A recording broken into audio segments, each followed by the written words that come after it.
Muy buenas tardes a toda la gente que nos está viendo en este conversatorio mensual completamente gratuito que queremos entregar y hacer desde Vindal y que además es el último conversatorio que vamos a hacer este 2021. Vamos a tomarnos vacaciones, un pequeño receso hoy día queremos, tal como lo hacemos otras veces, entregar algo de herramientas, de estrategias. Vamos a conversar acerca de un tema muy específico junto con Edu, que como que conocemos cariñosamente, Eduardo Valdés, que también es miembro del directorio de Pindal, al igual que yo. Mi nombre es Enrique Allende, si es que no me he presentado con ustedes todavía. Y junto con Eduardo, que es, entre otras cosas, kinesiólogo, neurofacilitador, máster acreditado, máster coach de PNL y otras cosas. Además, que él nos va a contar, vamos a conversar acerca de cómo herramientas como la autoobservación neuroconsciente nos han ayudado a realizar o a complementar procesos de coaching o a realizar procesos de neurocoaching a personas de distintas generaciones, de distintos lugares, desde la academia, y en el caso de Edu, desde el mundo profesional, en mi caso, etcétera. Así que les doy la bienvenida a todas y a todos a este conversatorio en el que vamos a entregarles herramientas también y distintas miradas y vamos a poder contestar sus preguntas también. Así que voy a esperar que se una Edu, que probablemente ya se unió. Vamos a invitarle. Edu, esperemos que se pueda unir sin problema. Ahí está. Estás de lado, Eduardo Valdés. ¿Estoy de lado? Sí, estás de lado. Ya, espérame, entonces déjame ponerme acá. Pero no importa, estamos. Cambiarme la. Espérate, déjame. Dame unos minutos. Puse ahí. Hola, hola, ¿qué tal? ¿Cómo están a todos? Buenas tardes. Entonces, déjame. Estás de lado un poco más bajo, pero ya está ahí a punto de. Sí, lo puse en el coso este. Lo puse ahí. Estamos. Ya, ¿cómo estáis ahí? Ahí. Por ahí estamos, ¿ah? Por ahí estamos. Por ahí estamos. Por ahí estamos. Es que Sí, hace. por ahí estamos. Sí. Por favor, no se vayan las personas que se están uniendo, ya estamos a punto de estar listos. Bien, tal como les decía, estamos Eduardo Valdés y yo, que soy Enrique Allende, que somos ambos miembros del equipo de Pindal, y hoy día vamos a conversar acerca de la autoobservación neuroconsciente, que es esta técnica maravillosa que difundimos y en la que formamos neurofacilitadores desde Pindal, eh, a través de la cual nosotros podemos encontrar muchas aplicaciones que van desde el autoconocimiento, desde el bienestar, desde la terapia, hasta otras aplicaciones también, y de ese abanico amplio de cosas es del que queremos hablarle hoy día con Edu. Así que antes que todo, seas muy bienvenido, Edu. Muchas gracias, ¿cómo estáis? Buenos días. Así, buenas tardes a todos. Y bueno, en realidad la idea es poder conversar hoy día sobre el neurocoaching, que es lo que yo me he dedicado este último tiempo a poder trabajar, principalmente en lo que es en la universidad. En la universidad. Y en realidad poder aplicar toda esta metodología que es maravillosa de la AONC, la autoobservación neuroconsciente, aplicarla justamente a todo lo que tiene que ver con todo lo que es el coaching a los estudiantes, a este darse cuenta de que producto de todas estas alteraciones que hemos tenido ahora, ¿cierto? Por la pandemia y por todos los problemas que el confinamiento y todo esto ha generado que los estudiantes tengan una mala gestión emocional principalmente, y eso ha generado un mal eh, rendimiento en, el, en las notas, en el rendimiento académico. Así que ese es un poco el desafío y la conversa para poder conversar ahora. Bien, Edu, y yéndonos de lleno a lo que acabas de decir, desde los hallazgos que tú tienes desde la aplicación de la ONC al neurocoaching, ¿cuál es el principal dolor de los estudiantes hoy día? Que se debe parecer quizás al dolor del resto de las personas, pero ¿cuál es el principal dolor de ese grupo? Mira, eh, principalmente el tema de los estudiantes es que tienen un componente de estrés, tienen un mal, como todas muchas personas, tienen una mala gestión emocional producto del estrés. Y este estrés llevado por diferentes factores, por los eventos estresantes. Y estos eventos estresantes, que puede ser, ¿cierto?, desde que no pueden estudiar bien o porque tienen N problemas desde el punto de vista, ¿cierto?, emocional en la casa, estar confinados, etcétera.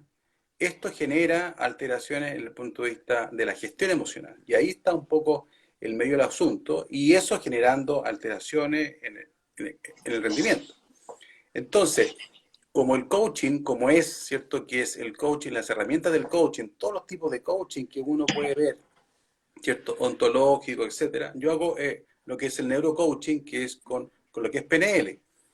Pero al final lo que uno quiere, ¿cierto?, es que este estudiante o este usuario, persona, ¿cierto?, en el fondo tenga la capacidad para poder encontrar dentro del mismo cuáles son las respuestas frente a estas interrogantes y a estos problemas. Entonces, la metodología ONC, ¿qué es lo que hace? También es el darse cuenta. Es el darse cuenta de cuáles son los eventos estresantes que le están generando a este estudiante los problemas, ya sea del estudio, tipos de estudio, en la casa, con la pareja, con el pololo, etcétera. Y eso, hacer el manejo y hacer una resignificación de estos eventos estresantes para que mejoren su gestión emocional y ahí gestionando esta emoción, mejorar lo que es el rendimiento académico. No sé si me pude explicar un poco, pero un poco esa Sí. es un poco la idea Y inicial. entonces, ¿qué es lo que, desde tu experiencia también con la programación neurolingüística y con otras herramientas, qué es lo que hace a la ANC distinta? ¿O qué es lo que hace, qué es lo que trae la ANC sobre la mesa? Que es distinto al resto de las técnicas, digamos, porque hay otras técnicas que también van a abordar creencias y por lo tanto programación mental de antaño. Pero entonces, ¿qué es lo que hace distinta o especial a la ANC para estos procesos? Lo que pasa es que la ONC, al ser con ojos cerrados, tú te Ujú. metes en el inconsciente. Entonces, como todos sabemos, ¿cierto? Y quizás y hemos en las diferentes lives que han conversado, la Patti, ¿cierto?, mismo Claudio, etcétera, tenemos tres cerebros, que es el, el neocórtex, que es el 5%, que es la parte racional consciente, en la cual ahora estamos nosotros trabajando y estamos ahora conversando en la parte racional. Después tenemos el 15%, que es el subconsciente, las emociones y las memorias. Y ahí nos metemos al 80%, que es el inconsciente, que es el reptil que nosotros hablamos, y que ahí se anclan todo lo que son las conductas, los comportamientos, los dolores crónicos. Yo soy kinesiólogo, entonces partí trabajando con esto, con dolores crónicos, ¿cierto? Y con todo lo que son las conductas, comportamientos, etc. Entonces, ¿qué es lo que pasa? Cuando tú te metes, ¿cierto?, con ojos cerrados al inconsciente en una frecuencia especial que es la frecuencia alfa, ¿cierto?, de las células cerebrales, ¿cierto?, de la frecuencia alfa, tú ahí puedes meterte y hacer las transformaciones correspondientes y ahí tú puedes trabajar diferentes tipos de cosas. Entonces, ahí está la verdadera transformación. ¿Qué es lo que pasa? Y no es que a mí me encanta también la PNL y yo trabajo mucho, pero la PNL es con ojos abiertos, por lo cual Mm. tú siempre estás en consciente. Bien. Entonces todo lo haces racional, todo es como decir en realidad, oye, quiero dejar de fumar. Bueno, si quieres deja de fumar. ¿Por qué? Tú racionalizas que te hace mal, que esto, lo otro, pero bueno, entonces, ¿pero por qué no lo haces eso? ¿Por qué no haces el cambio? ¿Por qué no haces el cambio de conducta? ¿Por qué? Mm. Porque está anclado a nivel del inconsciente. Que el inconsciente, ¿cierto? No, el lenguaje del inconsciente no es por la parte lingüística, es Mm. justamente con otros elementos que son eh, con formas, con arquetipos, con simbología, ¿cierto? Entonces, y ahí está donde nos metemos, y ahí está donde uno tiene que llegar a este inconsciente para hacer los cambios correspondientes y los cambios conductuales. Que en el fondo, si una persona tiene un problema, ¿cierto? Profe, en realidad es que yo me desmotivo por querer esto, por lo otro, o porque cuando tengo que dar un examen de grado, me bloqueo y me pasa esto. Bueno, hay que ir donde se ancló ese comportamiento, que lo más probable es que entre los 7 y 11 años tuvo un evento, y ese evento lo ancló, lo improntó, que se llama. Y ahí entonces, cuando vuelve a tener algo parecido, el cerebro reacciona de la misma manera y con el mismo comportamiento y la conducta. Entonces, claro, uno dice, oye, chuta, lo que pasa es que yo estudié y yo sé que yo sé la materia, pero yo me paro frente a alguien, así, o frente a una comisión y me bloqueo. Entonces, pero es que, claro, porque todo lo tienen desde el punto de vista racional, cognitivo, y no es justamente el inconsciente, ¿cierto? La guata, el cuerpo, el que está actuando. Entonces, ahí es donde hay que ir a hacer la transformación correspondiente. Por eso que esta metodología viene a ser, y el trabajo con el inconsciente cuando nos metemos, ¿cierto? Y el vehículo para poder llegar en la respiración y meternos al agua profunda, porque aquí nos metemos en el agua profunda, en la cual tenemos que meternos a bucear. Sí. Y muchas veces en el buceo vamos a encontrar muchos problemas, muchas trancas, muchas cosas. Y todos tenemos, así en el fondo. Yo llegué a la PNL porque yo tenía muchas trancas, muchas cosas, y llegué al 2014 por un tema personal. Y después de ahí, ¿cierto? Me enamoré de la PNL y ahí me empecé a formar. Y ahora trabajo en temas netamente emocionales con los estudiantes, porque yo tenía un componente emocional súper complicado hace muchos años atrás, por diferentes cosas familiares. Entonces, yo primero me sané para poder llegar, y ahora yo me di cuenta de que en realidad yo tengo que tener, ¿cierto? Esta capacidad para poder entregar todo esto. Por eso que me gusta y por eso que trabajo en esto. Y después llegué a la metodología y ahí te conocí a ti, Enrique, y a la Pati, y a la Cata, y a César, y a Claudio, por supuesto, y a toda la gente de ONC. Pero ahí está el tema. Sí, pues, hay una idea de fuerza que me gustaría sintetizar para la gente que nos está viendo, que es que cuando nosotros tenemos un problema, tenemos un evento de nuestra vida actual, ya con tonos viejos, con todo cariño, todo, pero que nos bloquea o que nos hace reaccionar o con ganas de bloquearnos, de salir corriendo o de pelear a través del congelamiento, del miedo o de la ira, que son como los efectos de cuando se activa nuestro sistema de alerta. Cuando nos pasa eso, lo único que está ocurriendo es que se está repitiendo un patrón de estímulo-respuesta a un evento estresor que nos ocurrió, como decía el Edu, antes de los 11 años en general. Cuando éramos chicos y estábamos en una etapa que es doble. Entre los 0 y los 7 años que nosotros estábamos metiéndonos para adentro ciertas reglas básicas para poder sobrevivir. Caminar por la calle o caminar por la vereda, no tocar la estufa, no poner la mano en el fuego, cuestiones así. Porque cuando somos guaguas y estamos experimentando, hacemos esas cosas.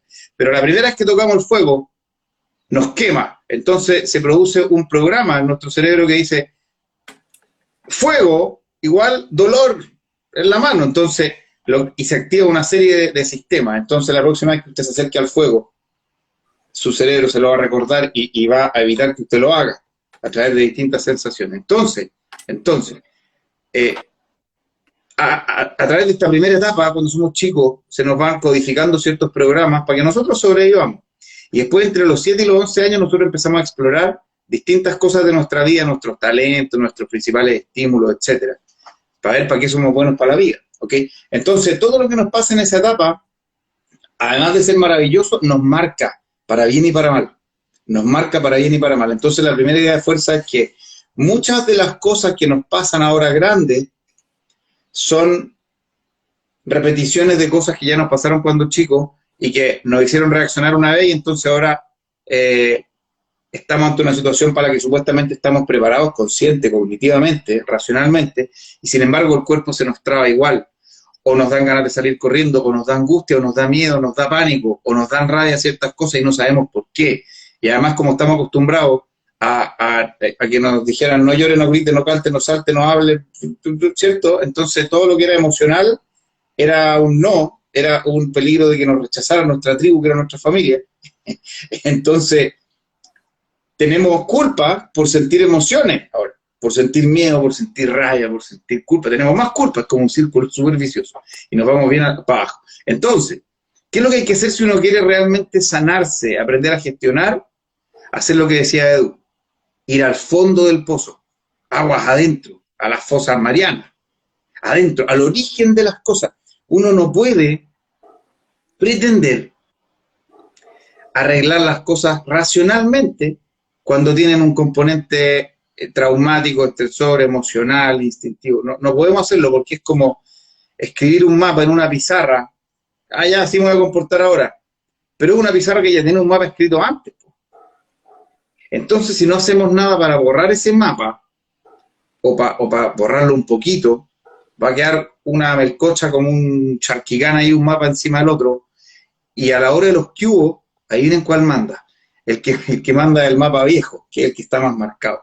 Entonces uno se va a aprender un nuevo procedimiento, va a querer hacer las cosas mejor en la vida, y las va a hacer bien mientras uno esté tranquilo, tranquila. Pero cuando haya un evento estresor, o cuando haya algo que nos recuerde ese trauma que tenemos, nos vamos a bloquear, vamos a salir corriendo, vamos a explotar de rabia, y adiós mapa nuevo. Ahí lo que manda es el mapa viejo, en general, salvo, y por eso esta técnica es tan rica, porque la autoobservación nos lleva de vuelta al origen de esas relaciones estímulo-respuesta, que son relaciones que se forjaron antes de los 11 años en general. ¿Ok? Entonces ahí nosotros podemos observar lo que tenía escrito esa pizarra, entender cómo nos hacía reaccionar cada uno de esos estímulos que nos hizo mal la primera vez.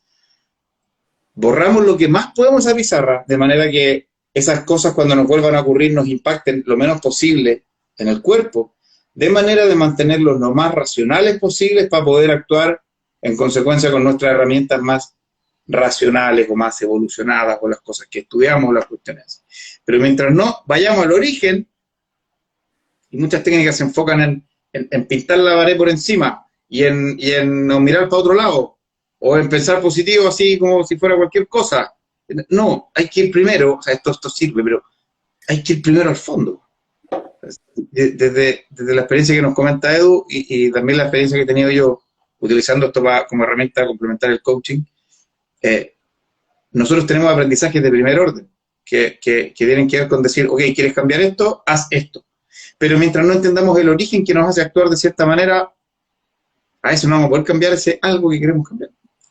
Por mucho que pintemos la muralla por encima, si no cachamos que tiene una gotera por dentro y que tiene humedad, la cuestión se va a seguir saltando. ¿Okay? Y eso hay que tenerlo súper claro. Ahora, en realidad, sí, tú lo dijiste, en el fondo, ahí está. Todo lo que son los pensamientos y las creencias son muy potentes. Entonces, y esas creencias es donde se forjan entre los 7 a 11 años, o antes de los 11 años. Entonces, esas creencias, que son todos nuestros filtros, ¿cierto? Filtros familiares, religiosos, etcétera, son los que nos moldean después. Entonces, ahí tenemos, si tuvimos un evento traumático fuerte, eso nos va a marcar. Entonces, si no llegamos primero a eso para poder limpiar todo eso, todas estas herramientas que yo, en realidad, yo también me encanta mucho lo que es la PNL y trabajo mucho con eso, pero tiene un componente netamente más cosmético, porque lo que tú puedes generar, este surco, es mucho más, es por encima. Entonces, Claro. ¿qué pasa? Después de ahí, claro, tú puedes trabajar, las personas se hacen esto, cambian algunos comportamientos, pero duran 1 mes, 2 meses y después nuevamente vuelven a los mismos comportamientos, a las mismas conductas. ¿Por qué? Porque lo que estaba debajo no se hizo este desbloqueo, esto de limpiar bien la tierra, que sería meterse en el pozo y ahí hacer todo este trabajo puntual. Por eso que es tan importante trabajar con ojos cerrados. Entonces, y ahí generar este cambio a nivel conductual, a nivel del comportamiento. Sí. Oye, Edu, ahora que dijiste los ojos cerrados, me gustaría compartir con las personas que nos ven por qué es tan importante esto de los ojos cerrados. Fíjense que a veces creemos que la realidad la estamos construyendo según lo que hay afuera. ¿Okay? Nosotros creemos que la realidad está afuera. La pantalla, el vaso, La verdad es que no, fíjense. La realidad la construimos aquí dentro. Nosotros la construimos desde dos lugares. Primero tenemos nuestros sensores, que son nuestros sentidos, ojos, nariz, boca, mano, oído, ¿cierto? Más otros sentidos que la ciencia o distintos caminos van sumando, ¿cierto? Entonces, una cosa es lo que nosotros percibimos, pero el ojo percibe un rango nomás, el oído percibe un rango. Somos capaces de degustar un rango, de tocar un rango de temperatura, etcétera, etcétera. Entonces, no estamos percibiendo o recibiendo todo lo que está pasando afuera, sino solo un poquitito, un poquitito. Entonces, ¿todos los ojos ven igual? No. ¿Los oídos escuchan igual? No. ¿Todos los tactos tocan igual? No, etcétera. Entonces, ya desde los sentidos, las personas vemos la realidad o percibimos la realidad de manera levemente distinta.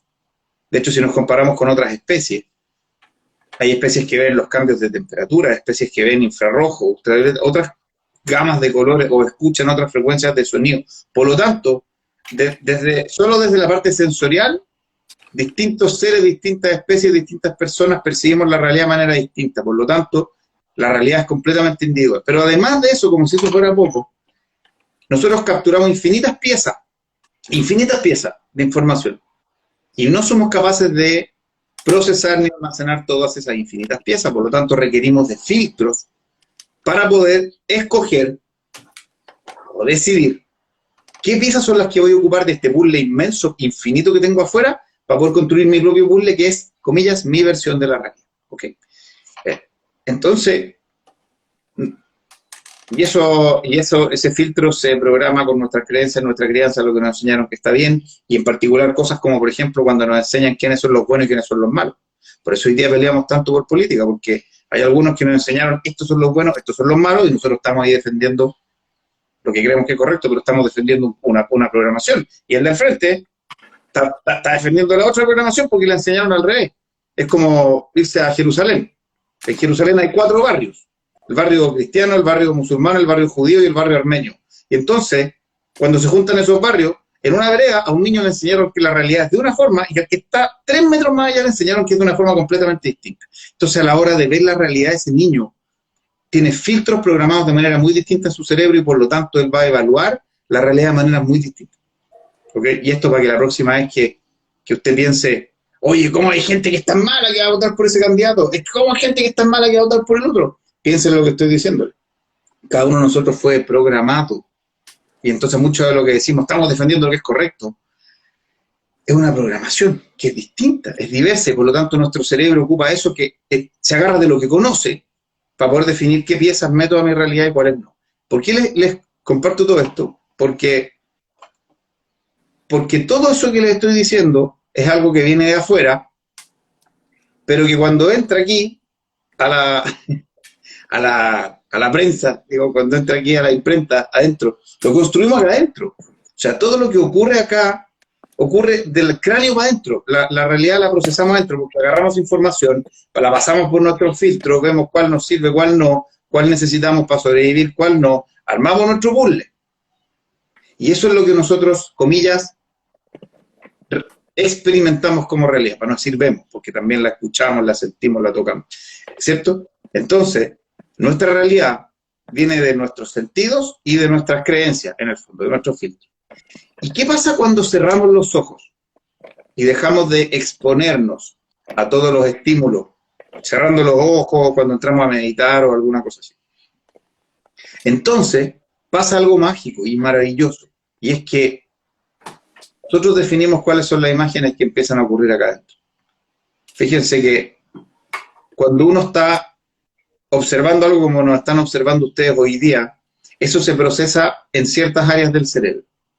Cuando uno está mirando para un lado y recordando un recuerdo, valga la redundancia, eso se procesa en las mismas áreas del cerebro.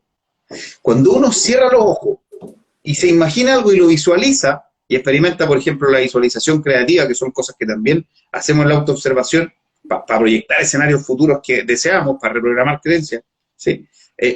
Cuando nosotros cerramos los ojos e inventamos Superman, o que ya nos salió la nueva pega, o que ya resolvimos los problemas que queríamos resolver, o estamos viendo la visión del nuevo yo en 6 meses, en 2 meses más, lo que sea, o nos imaginamos una línea de tiempo con nuestro futuro. Todo eso ocurre aquí Y se procesa en las mismas áreas del cerebro en las que se procesan nuestros recuerdos y las cosas que estamos viendo desde afuera. Así que nosotros podemos co-crear nuestra realidad por completo adentro del cerebro. Por eso que esta técnica es tan potente, porque cuando nosotros cerramos los ojos y los oídos y todo, digamos, todo lo que está pasando allá adentro. Cuando estamos conversando con ojos abiertos, usted está preocupado de la pantalla, de lo que está pasando atrás, de los niños, de la micro que está pasando fuera de su casa. El cerebro está teniendo segundo a segundo que discriminar qué información necesito para sobrevivir. Y créame, si va una micro camino a su casa y usted siente y la gente se pone a gritar, usted va a dejar de vernos a nosotros y se va a preocupar de la micro, porque su cerebro siempre busca ayudarle a sobrevivir. Entonces, si hay un estímulo más fuerte, usted se va para allá. Y es natural. De hecho, ojalá que sea así, porque imagínense si no fuera así, ¿ok? No habríamos sobrevivido como especie. Pero entonces, parte de la relevancia de la autoobservación no consciente o de en general cualquier proceso que se haga con los ojos cerrados es precisamente que eso que está pasando allá adentro es lo único que está pasando en ese momento. Y su cerebro tiene toda su energía y todo su organismo tiene toda su energía puesta, porque es todo su cuerpo, esto se vive con mente y cuerpo. Está toda su energía puesta en eso y en nada más. Es como se me olvidó la palabra que iba a usar, pero la culmine del concepto de estar en presente, de la atención plena, porque estamos solamente allí, no estamos en ningún otro lugar. Bueno, Eso quería compartir. bueno, justamente lo que tú estás hablando es un tema que es crucial, porque es la atención plena. Es la atención plena, ¿cierto? Y que tienen otras herramientas, otras filosofías o metodología, que en el fondo es justamente estar alineado con lo que es los pensamientos, ¿cierto? Con la emoción y con el cuerpo. Y ahí está la clave, porque si estamos acá, ¿cierto? Y como estamos nosotros en beta ahora que estamos, entonces yo, claro, tuve, por ejemplo, ustedes se dieron cuenta, yo estaba ahí porque tuve un problema técnico con la usted, porque como estaba al revés, entonces al final puse y ahora dejé lista ya el celular de esta manera. Llegó mi señora, entonces estaba acá, entonces estaba pensando acá y entonces está constantemente, el cerebro es un serrucho que va al pasado, al presente y ahí la gente se estresa y se estresa por cosas que no vienen todavía o que pasan 2, 3 días después y se estresa por cosas que ya hizo, ya entonces está ahí y nunca está en el presente. Cuando se alinea al presente y está en el eterno presente es donde ahí, ¿cierto? Uno puede co-crear o puede crear.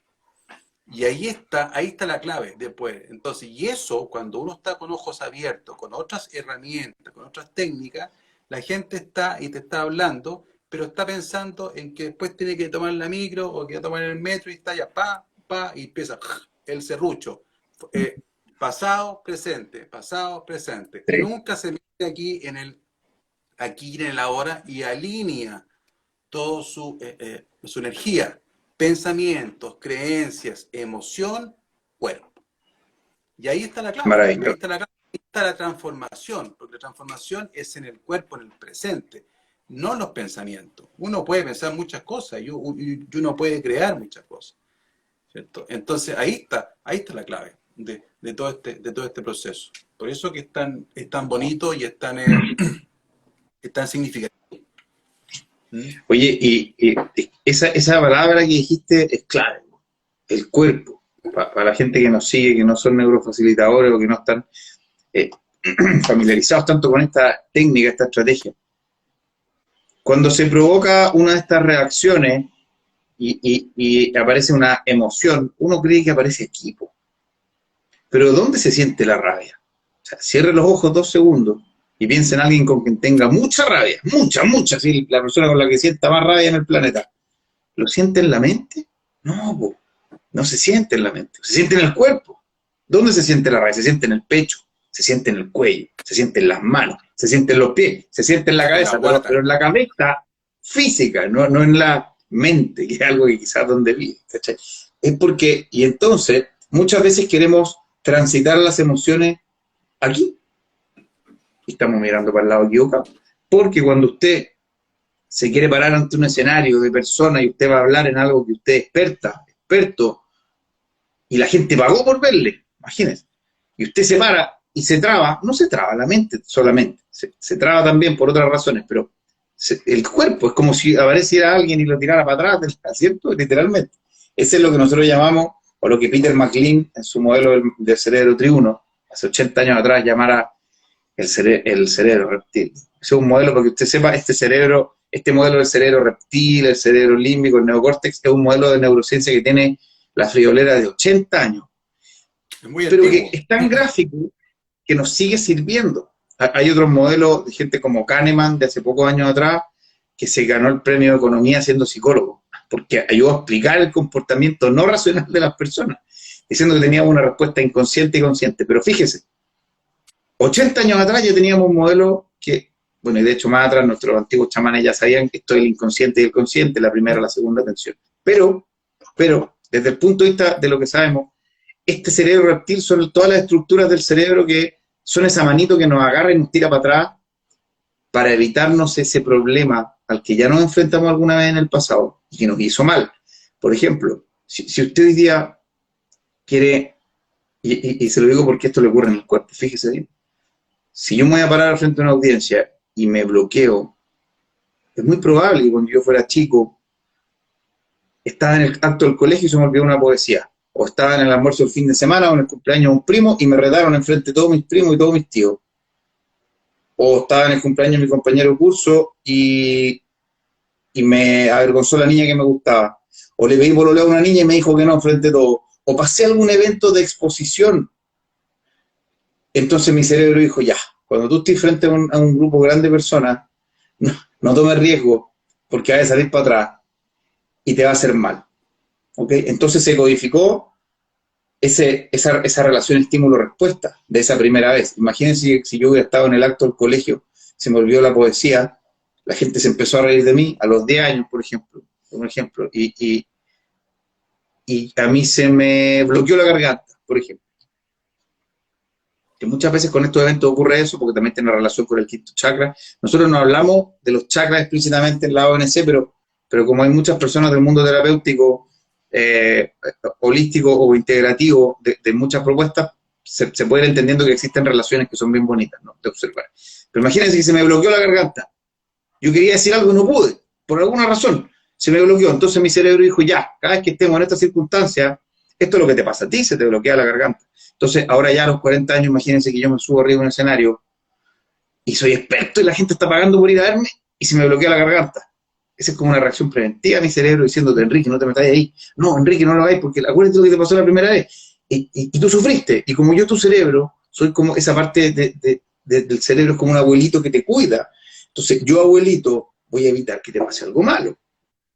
Como la primera vez, porque corre peligro tu vida, porque a lo mejor la tribu te puede rechazar y puedes quedar a la merced de los tigres dientes de sable, lo que sea. Nuestro cerebro sigue creyendo que nosotros tenemos conflictos físicos como hace decenas de miles de años, por si acaso. Entonces, ¿dónde ocurre eso? Ocurre en el cuerpo, no ocurre en la mente.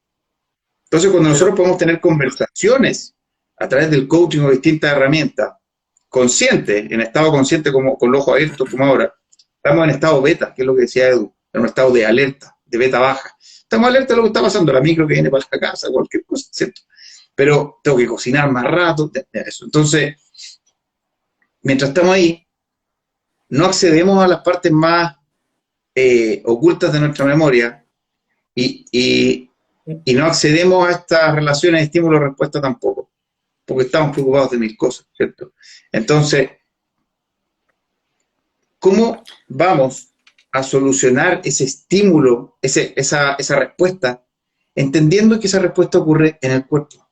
Y a través de la autoobservación lo que hacemos es que salimos de este estado de atención, cerramos los ojos, nos metemos literalmente de cabeza a bajar nuestra frecuencia cerebral para poder acceder a esos recuerdos más profundos y para hacer más patente esa relación estímulo-respuesta.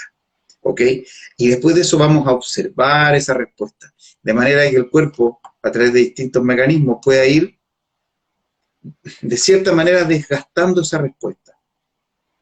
¿Dónde? En la mente no, en el cuerpo y en la cabeza. Entonces, ¿qué es lo que ocurre después? Que si hacemos todas las cosas bien, de acuerdo a esta metodología, lo que va a terminar ocurriendo es que la próxima vez que usted se pare en un escenario, siguiendo el mismo ejemplo, le va a venir como un atisbo de bloqueo, pero ya no se va a bloquear, porque usted ya fue a observar el origen de eso, y fue a observar ese estímulo, y fue a observar esa respuesta. Fue a observar ese estímulo y esa respuesta de distintas maneras, en la mente y en el cuerpo, en los recuerdos y en el cuerpo. Y con eso nos volvemos un poco más inmunes a esa respuesta. Es como si, no es como si le diéramos la espalda a esa respuesta. Hicimos justo lo contrario. Lo que hicimos fue mirarla de frente mientras, que es lo que al final hay que hacer con las cosas. Cuando uno tiene una araña a la que le teme, la araña no va a salir porque nosotros le damos la espalda, ¿o sí?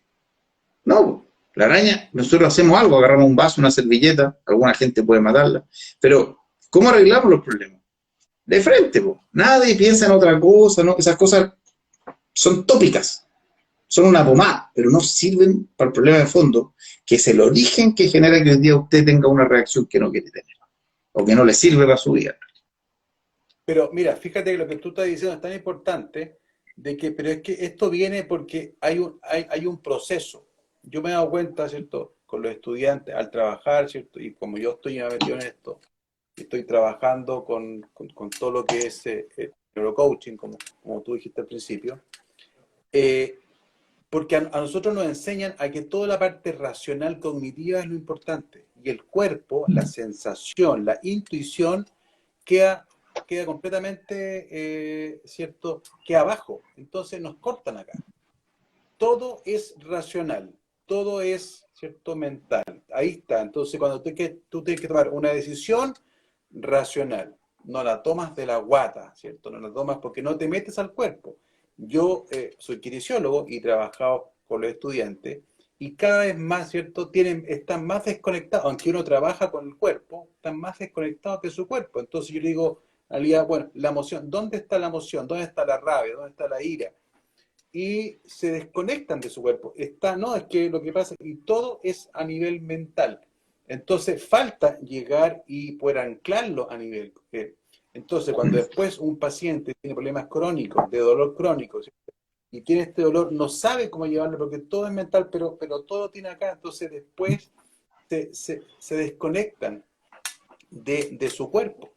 Entonces, y todo esto está conectado a través de lo que es la emoción, de diferentes tipos de emociones, que en el fondo la emoción es química y lo que está anclado en el cuerpo es la energía mecánica, conductas, comportamiento, los dolores crónicos, el colon irritable, y entonces es energía eléctrica, pensamientos, creencias, energía química, emoción, netamente emoción, y después es energía mecánica en el cuerpo, conductas, comportamientos que me bloqueo, que voy a hablar y tengo esta cuestión aquí, ¿cierto? Entonces, al final es pura energía, y ahí es donde está. Entonces, nosotros solamente manejamos y nos enseñaron a manejar la energía a nivel netamente eléctrica, todo esto que está acá, pero todo lo otro, la parte emocional. Por eso que ahora, en la pandemia, ¿cierto?, han generado tantos problemas. Mira, los psicólogos están tapados a pega, ¿cierto?, porque ahí la gente tiene cualquier cosita y va a los psicólogos y está bien,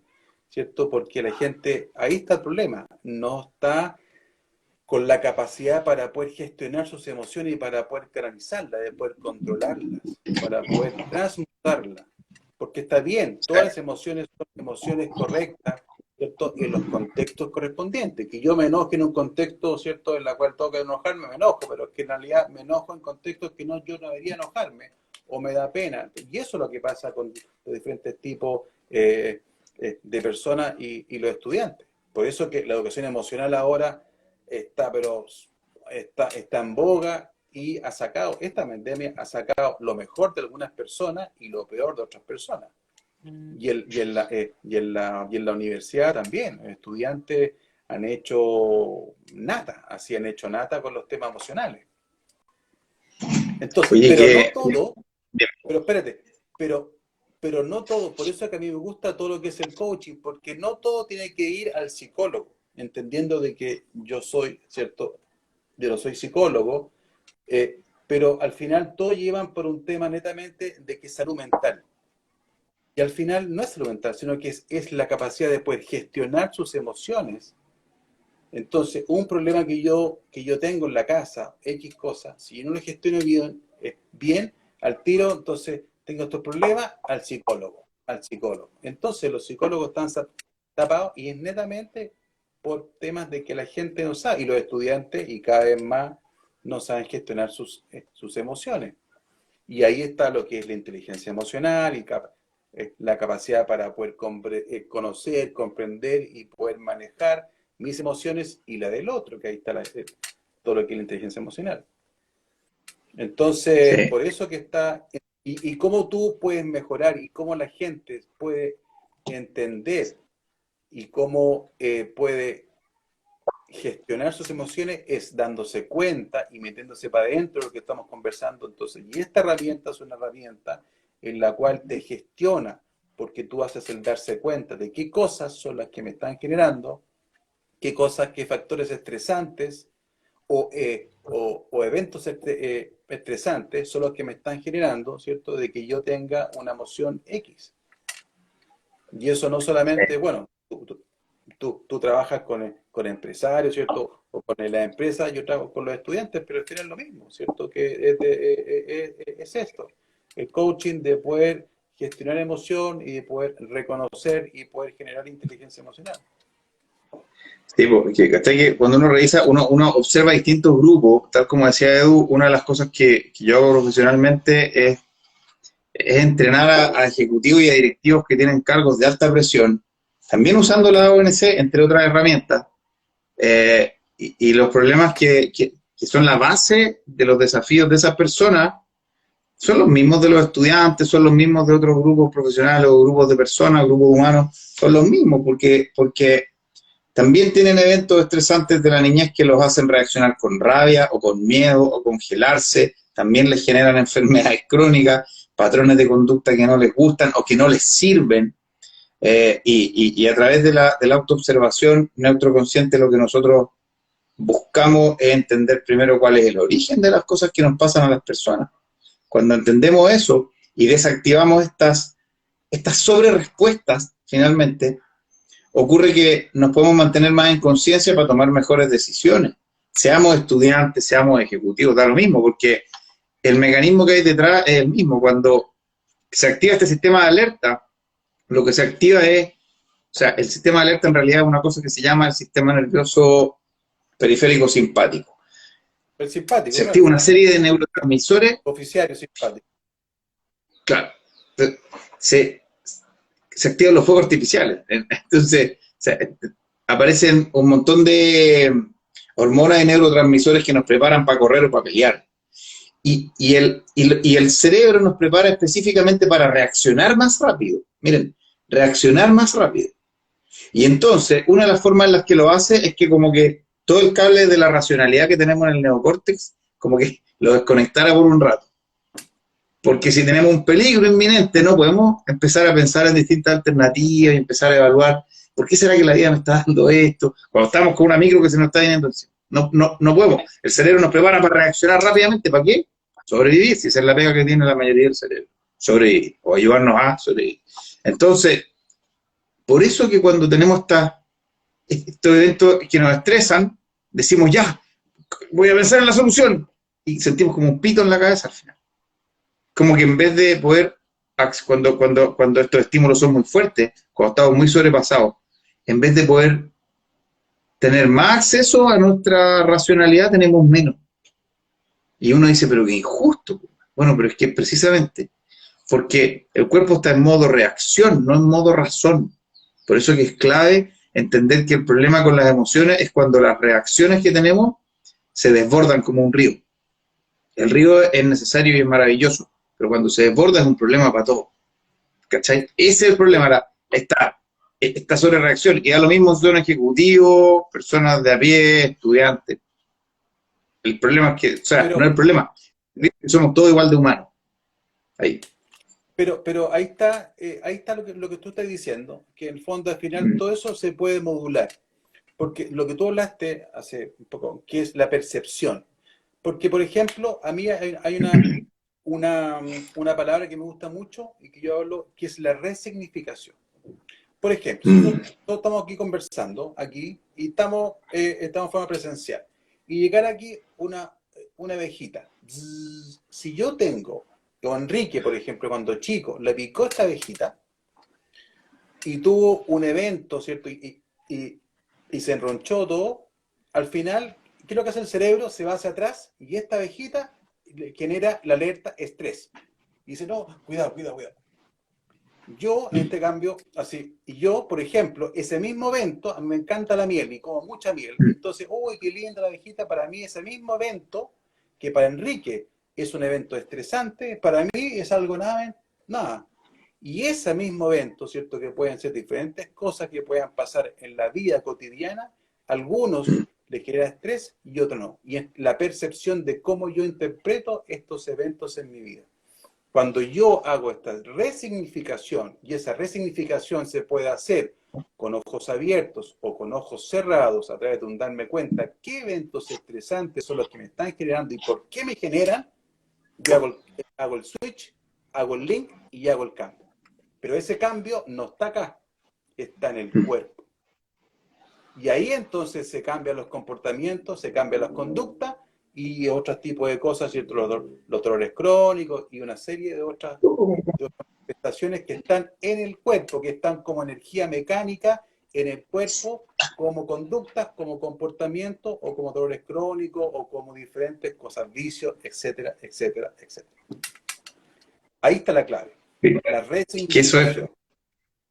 Oye, y mira, la resignificación porque vemos las cosas de manera distinta, tenemos lentes distintos. A ti te gusta la miel, yo soy alérgico a la abeja, y es maravilloso que las personas lo podamos entender. Y hay otra cosa que se me vino a la mente cuando hablaste de la resignificación, que es un mecanismo de la psicología que es la sublimación, que es cuando agarramos las emociones y las usamos para algo. Pero volvemos a lo mismo, para poder sublimar algo, para poder agarrar mi rabia y convertirla en impulso, porque la rabia, y esta es una fórmula mía, no es que esté en algún lado, pero la rabia es para que tenga sentido, la rabia hay que verla como una emoción y como una energía al mismo tiempo. Es algo que ocurre, pero que detona un cambio químico profundo, fuerte en el cuerpo. Entonces, si cambiamos la emoción aquí en la cabeza, pero nos quedamos con esa energía, es como quedarnos con una papa caliente, porque esa energía es adrenalina, es cortisol, etc. Y quema vasos sanguíneos. Y además, esa energía es impulso, pero para que esa energía la podamos ocupar para algo, tiene que ser impulso más un propósito, tiene que tener una dirección, tiene que tener un sentido. ¿Ok? Entonces, no hay que ver las emociones y su reacción como algo malo. Por eso con Edu no hablamos de, o nunca nos van a escuchar hablar como de hacer desaparecer todo rastro de nuestras emociones. No nos vamos a convertir en el señor Spock, porque no somos vulcanos, somos humanos. Y las emociones sirven, nos han servido para sobrevivir. El tema es el desborde, que viene de, por un lado, o sea, la interpretación y la magnitud de nuestra respuesta viene de, una vez más, el origen, lo que nos pasó cuando chicos y cómo se detona eso, pero ¿dónde? Aquí, en el cuerpo. ¿Ok? Entonces, es fundamental que entendamos que finalmente las emociones y el trabajo sobre ellas, sobre las que se pueden desbordar en el camino, se hace en el cuerpo. Arreglamos eso y arreglamos la base. Y después de eso, podemos escribir lo que queramos encima de esa pizarrita. Lo que pasa es que, claro, si tú defines emoción, ¿cierto? En el fondo, es la puesta frente, así, es el fondo, es el movimiento hacia algo, ¿cierto? Hay varias definiciones de emociones, pero en el fondo, siendo simple, es el movimiento hacia algo, hacia la ira, hacia, ¿cierto?, la pena, hacia la rabia, etc. Y ahí tú puedes ser diferentes cosas. Entonces, al final, va en forma intrínsecamente, como es movimiento hacia algo, hacia alguna, va lo que es energía. Entonces, por eso que uno dice, todas las emociones son todas las emociones son correctas. Lo que pasa es que en los contextos correctos. Entonces ahí es donde uno también está el término de la recontextualización. Yo recontextualizo, ¿cierto?, una emoción. Está bien de que yo tenga, ¿cierto?, una emoción de pena en un contexto, ¿cierto?, en la cual, así, si se me murió mi papá, alguna cosa, que yo tengo pena, es algo que es normal. Sería lo contrario. Si yo en realidad no tengo pena cuando está, ¿cierto?, en un funeral, justamente es algo que es disfuncional. Pero si yo me estoy riendo o si yo tengo otro tipo de emoción, es justamente de que hay algo del punto de vista o una disfunción en la gestión emocional. Y ahí está el proceso, porque no nos han enseñado a la gestión emocional. ¿Por qué? Porque todo es racional, porque todo es cognitivo, porque todo es del punto de vista acá arriba, ¿cierto? Y eso aparte también, bueno, de todo lo que de Descartes y hasta atrás, no nos vamos a meter en ese tema, pero justamente de que nos atomiza. Entonces, todo es cognición, todo es racional, el cerebro es lo importante. Y todo lo otro, de aquí hacia abajo, las sensaciones, nada. Entonces, nos atomiza. Y eso es lo que nos ha llevado también a lo que es la medicina actual, ¿cierto? Que es la medicina alópata, en el sentido de que tenemos el médico, ¿cierto? Que ve una rodilla, si falta ahora que vea la rodilla izquierda, la rodilla derecha, entonces nos han atomizado al ser humano en vez de vernos desde el punto de vista integral, holístico, unificado, que tenemos pensamientos, tenemos emociones y tenemos un cuerpo. Y ahí está, bueno, ahora eso se está volviendo y ya se están entendiendo. ¿Por qué? Porque la neurociencia nos ha avalado a través de la psiconeuroinmunología de que uno justamente tiene esto. Lo que uno piensa genera temas emocionales y produce y puede generar y puede condicionar el sistema inmunológico, endocrino. Y ahí están, antiguamente, ¿te acuerdas? Las enfermedades psicosomáticas. Existen, claro, pero no la enfermedad psicosomática no es que está medio. No, ahora a través de la neurociencia y la psiconeuroinmunología se ha visto que es real. Entonces, así como tú te puedes enfermar, te puedes también revertir. Y puedes revertir esa enfermedad a través de tus pensamientos, a través de tus creencias, cambiar tus creencias limitantes y a través, ¿cierto?, de cómo tú tienes este actuar por la vida, de este estrés, que al final es netamente estrés, de estar siempre como este reptil al ataque, al acecho, a este miedo. Siempre preocupado, nunca ocupado. Siempre, porque en el fondo al estar pivoteando lo que decías tú, este serrucho de presente, pasado, siempre estás mirando para atrás, porque sabes que para atrás te pasaron cosas malas y casi que estás esperando que te pasen de nuevo. ¿Cachai? Entonces al final uno deja entre otras tantas cosas de disfrutar la vida, porque siempre está en alerta. Oye, Edu, quiero devolverme a algo de lo que hablaste hace un rato que tenía que ver con lo que ves en los estudiantes. Porque estaba recapitulando algunas conversaciones que he tenido con mucha gente. Cuando nosotros observamos a esta generación de niños y de adolescentes, hay un patrón que vemos, y es que están tremendamente desconectados del cuerpo. Tremendamente desconectados del cuerpo. He estado muy atento a estudios de los últimos años en torno a la neurociencia, digamos, que nos hacen ver que de verdad debiésemos tener una lucha o una alerta mucho más grande de la que tenemos con respecto a el uso de las pantallas interactivas en los niños. Los niños, y esta palabra es bien fuerte, pero por favor tomémonos en serio esta conversación, se están transformando en adictos a las pantallas interactivas. Y lo que ocurre es que nosotros tenemos un circuito que tiene que ver con la recompensa, en el que cuando nosotros descubrimos una presa, el cerebro nos entrega dopamina, que es una hormona del placer para salir a buscar esa presa. Y cuando encontramos esa presa, nos vuelve a entregar dopamina, ¿ok? También ocurren otras cuestiones hormonales muy bonitas, pero basémonos en la dopamina, que se considera dentro de las 4 hormonas de la felicidad, pero en realidad es como la hormona del placer, ¿ok? Y que puede generar adicción por cosas como las pantallas. Y lo que ocurre con las pantallas es que cuando un niño tiene un juego, ese juego está diseñado para que el niño juegue lo más posible. ¿Cómo se hace eso? Utilizando este circuito de recompensa. Entonces, aparece una moneda que llama la atención a uno de los sentidos del niño. Eso hace que ese niño vaya detrás de esa moneda, aprieta el clic, suena un sonido y aparecen puntos o recompensas por haber hecho clic. Por lo tanto, empiezan a aparecer más de esas monedas y suenan sonidos, estímulos visuales, auditivos, el teléfono vibra. Y entonces, ese niño, o esa niña que estaba antes acostumbrado a sentarse alrededor del fuego, a escuchar historias del anciano de la tribu, que le entregaba de a poquito dopamina y lo iba conectando con la historia del pueblo del que pertenecía, o ese niño que jugaba juegos de persecución, juegos de equilibrio, juegos de casa, que son los juegos que jugábamos los humanos antes.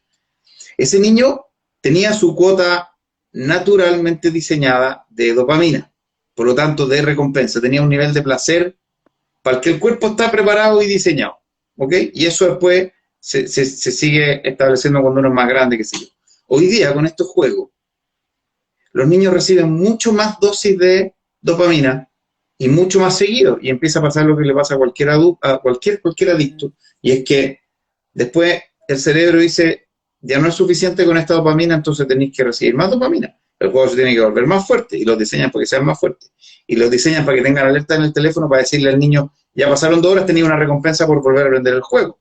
Y entonces después cuando nosotros vamos donde ese niño le decimos, pero le damos un cuento, salgamos al aire libre, hagamos cualquier cosa, que son las cosas que los niños deberían estar haciendo, en vez de estar con la pantalla, el niño dice, no, que fome.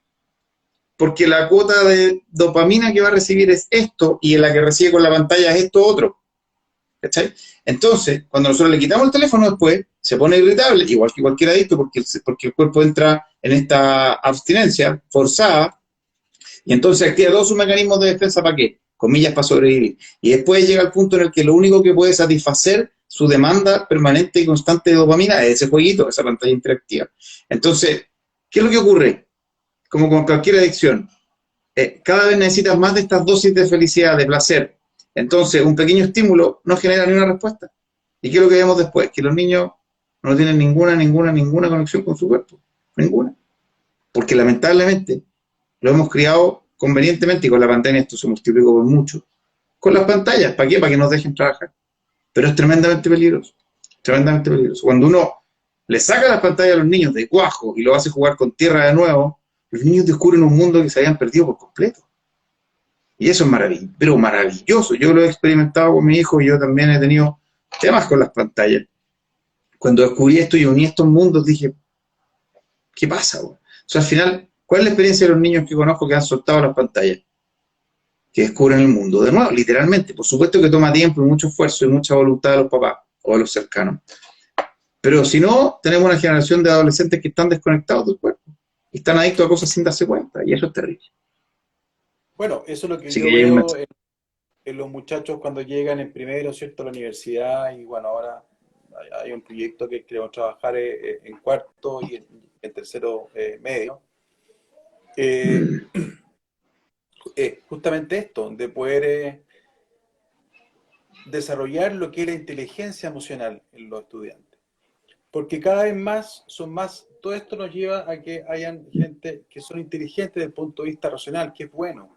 Pero Daniel Goleman, ¿cierto?, que ustedes lo conocen, ¿cierto?, que fue el que trabajó todo y el que hizo más popular la inteligencia emocional, ya dijo ya hace un par de años atrás de que todo esto que tiene que ver con las pantallas, con el computador y con el celular, hace de que lo que las personas y los estudiantes o la gente tengan cada vez menos capacidad para poder relacionarse con un otro. Entonces, todo lo que es el lenguaje corporal, que uno lo adquiere cuando tú estás en constante una relación con un otro, lo pierdes porque tú interactúas con una pantalla. Entonces, al final, yo ya tengo hijos grandes ya, ¿cierto? Pero yo, pucha, en realidad, bueno, Enrique, yo sé que tú tienes mi hijo más chico, es súper complicado, porque tú tienes que competir con una pantalla.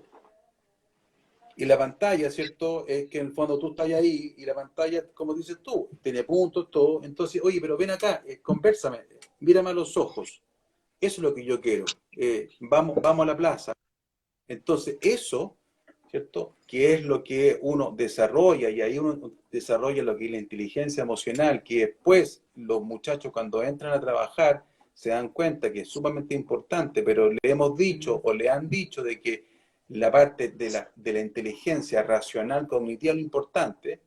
Hay un dicho muy cierto, quizás es muy antiguo, pero a ti te decía, te contratan, ¿cierto?, por la inteligencia cognitiva, por lo que sabes, y te despiden las empresas por la inteligencia emocional, porque no tienen la capacidad de trabajar en equipo, no tienen la capacidad para poder tener, ¿cierto?, a la frustración.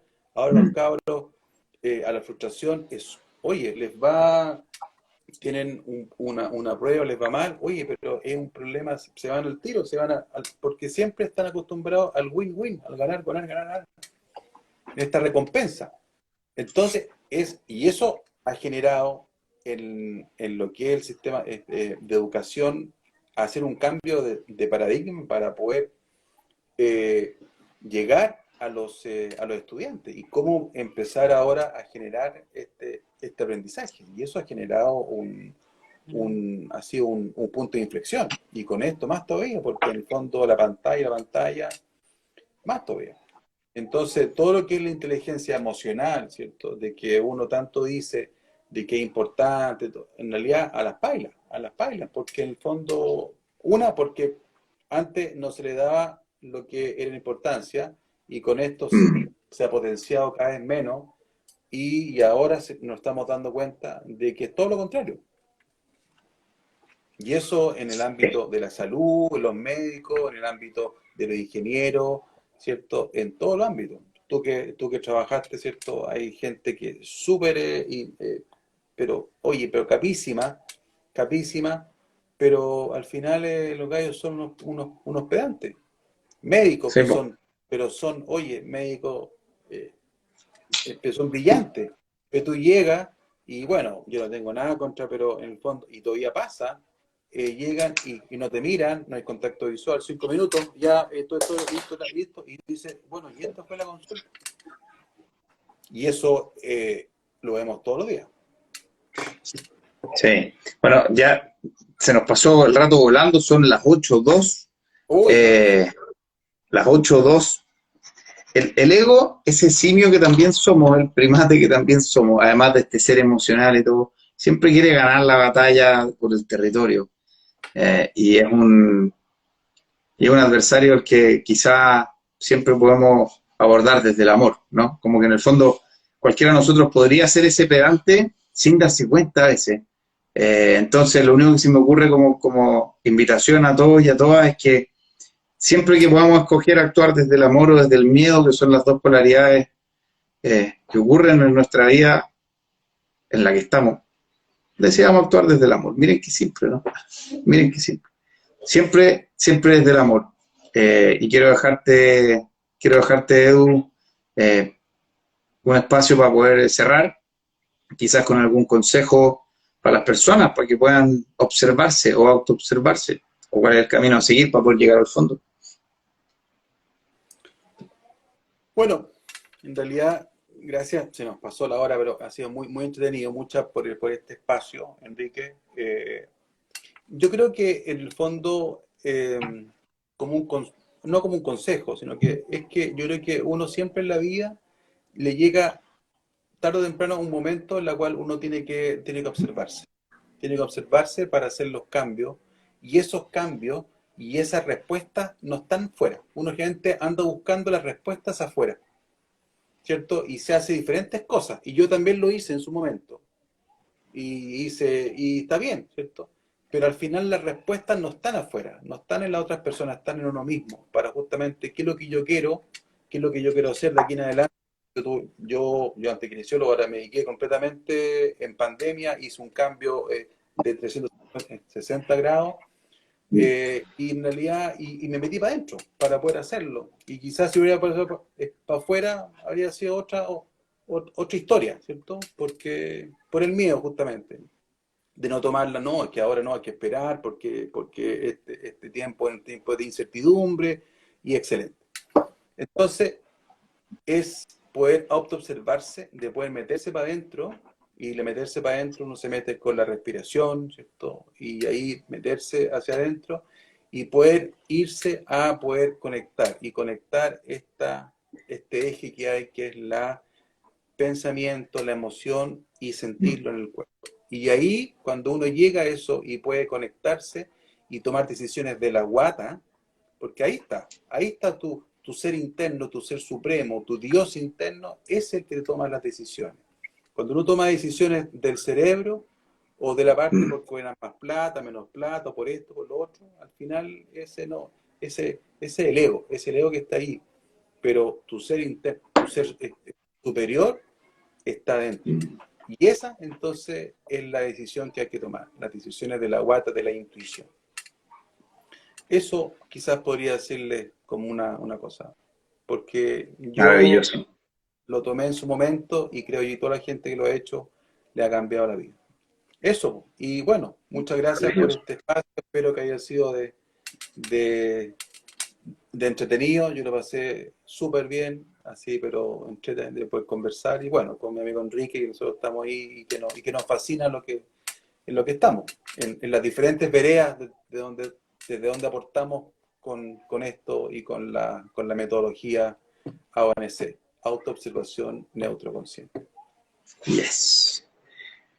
Yes. Bueno, nosotros los neurofacilitadores y neurofacilitadoras siempre estamos aquí. Ustedes pueden ir al sitio de Fundación Pindal y van a navegar hasta encontrar un índice con nosotros y nosotras, porque incluso los que trabajamos en distintas terapias, en distintas propuestas terapéuticas, somos los primeros que tenemos que ayudarnos y trabajarnos, como decía Edu al principio, porque si no estamos bien nosotros, ¿cómo llevamos a alguien más? Digo. Bien, el trabajo es permanente y es constante y eso es parte de nuestra pasión. Así que están invitadas todas y invitados todos al sitio de Fundación Pindal para saber dónde pueden encontrar a alguien de nosotros y por otro lado, para estar atentas y atentos a nuestras actividades. Esperamos partir 2022 con algunos de nuestros talleres, algunas de nuestras actividades más grandes. Vamos a hacer un receso de estos conversatorios mensuales por el verano, también nos vamos a tomar algo de vacaciones. Y me quedo con una de las frases que decía Edu: las respuestas importantes siempre, siempre, siempre están de la puerta para adentro. Bien, les quiero mandar un abrazo gigante a ti, Edu, siempre aprendo mucho de ti, es muy rico que conversemos, y más todavía si podemos compartirlo con la gente. Bien, que estén todos súper bien, un gran abrazo y nos vemos en el camino. Y nos vemos, muchas Chao. gracias.